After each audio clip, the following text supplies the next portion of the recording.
다음 종목 하나 좀 넘어가 볼까요? 너무 IT에만 쏠렸나요? 작은 소나무님 오랜만에 오셔가지고 저희가 현대모비스 체크해 보겠습니다.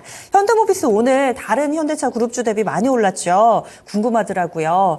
짚어보겠습니다. 사신 가격이 23만 4천 원이고 비중이 13%세요. 오늘 드디어 수익 구간인데 중장기 대응 전략 부탁해요 하셨습니다. 오늘 수익 구간 돌려놓으신 거 축하드립니다. 현대모비스 유달리 오늘 강했습니다. 이유도 좀 궁금해지고요. 중장기적으로 이 종목은 얼마까지 볼 수 있을까요, 운용형님? 네, 최근에 완성차에 비해서 현대모비스가 상대적으로 못 올랐어요. 네. 상대적으로 못 올랐습니다. 그래서 오늘 좀 현대차, 기아차는 대체적으로 약간 쉬었지 않습니까? 현대차는 보합이었고, 기아차는 약간 좀 올라왔잖아. 기아차는 계속 지금 박스권의 움직임이 전개되고 있는 쪽인데, 최근 이제 실적으로 보게 되면 현대모비스가 약간 실적이, 물론 현대차, 기아차도 예상치 조금 부진했지만은 바로 현대차, 기아차 같은 경우는 주주 환원 정책이 발표가 좀 되면서 빠르게 움직임이 전개됐고, 현대모비스는 실적도 약간 부진했지만은 그런 정책적인 효과 자체가 언급이 없었기 때문에 상대적으로 부진했던 건데, 오늘 주가가 좀 튕겨 올라온 것 같습니다.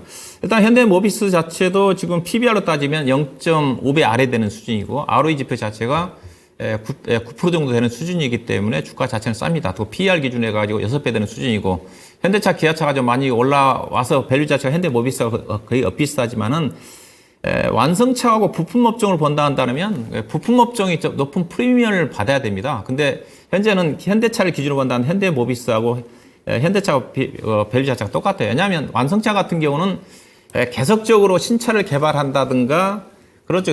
돈이 계속 들어갈 수밖에 없고요. 그 다음에 혹시나 리콜이 걸리게 되게 되면 완성차가 덤탱이를 쓰지 부품 회사들한테는 별로 영향이 없어요. 그렇기 때문에 완성차에 비해서 부품업종이 높은 밸류를 받아야 되는 겁니다. 근데 국내 자동차 부품에서 현대모비스는 상대적으로 현대차에 비해서 주가가 낮아요. 그래서 추가적인 현대모비스 주가 자체는 추가적으로 좀 상승을 좀 돼야 되는 게 아닌가 그렇게 봐야 될 것 같고요. 예사가 지금 PER 기준에서 지금 6배, 5.9배, 6배 정도 되는 수준이고 오늘 주가가 좀 올라와서 6배가 약간 넘어갈 것 같은데 충분히 주당 PER 기준에서 7배 정도까지는 상승을 좀 해야 되지 않겠는가. 그렇게 본다 한다면 중기적으로 27, 8만 원 정도까지 목표 주가를 염두에 두시고 가져가는 전략 가능하지 않겠는가. 이분이 오래간만에 이제 수익권에 진입했다는 생각을 봐서는 상당 기간 오래 갖고 계신 것 같은데 충분히 길게 보면 올해 자동차 관련 종목들이 그나마 그래도 경기 관련 종목 중에서 실적 성장이 안정적으로 현재 저 PBR 부분 자체가 PBR 낮은 게 가는 거 아닙니다. 저 PBR이면서 성장하는 회사들, ROE 지표 자체가 어느 정도 성장하는 ROE 자체가 우리나라 워낙 낮기 때문에 10% 정도 되는 기업들이 주가가 좀 가는 거거든요. 그래서 충분히 현대모비스 같은 경우 저 PBR이면서도 실적이 성장하는 주식이기 때문에 정책적인 수요 효과와 함께 중장기적으로 우상향하지 않겠는가 그렇게 보시면 될 것 같고요. 일단은 주봉을 좀 보시게 되게 되면 현대모비스 주가 자체가 과거에 이제 40만 원대까지 갔던 주식이에요. 현재로 봐서는 28만 원 정도가 현재 목표 주가 좀 나오거든요. 이 가격대가 2022년도 1월 달 정도 형성됐던 가격대입니다. 그래서 28만 원 정도까지 중장기적인 관점을 가져가시고 비중이 13% 정도 되는데 여유가 있으시면 이런 종목들은 또 올라갈 때 사시면 안 됩니다. 조정권에 23만 아마 8천 원 정도라든가 내려온다 한다면 추가적인 매수도 좀 가능하지 않겠는가. 28만 원 정도까지 좀 더 중기적인 관점에서 보유하는 전략 가능하지 않겠는가. 그렇게 좀 말씀 좀 드리도록 하겠습니다. 작은 소나무님 고생하신 거를 우리 시청자분들도 다 잘 알아주세요.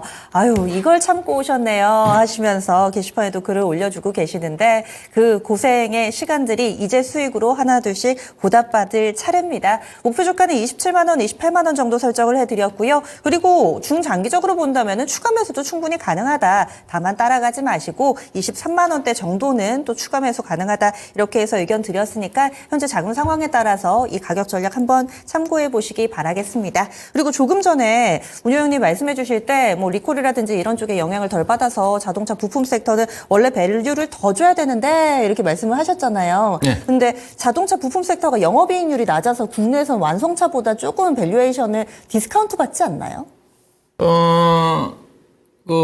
자동차 부품업 중에서 영업이익률이 가장 높은 게 SL입니다. 네. SL이 가장 높고요.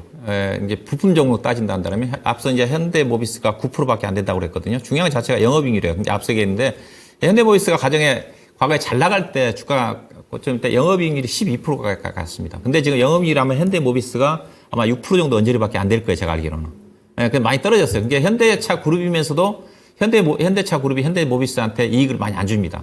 그러다 보니까 다른 여타 중소형 부품 회사들 같은 경우도 영업이익 자체가 4% 5%밖에 안 돼요.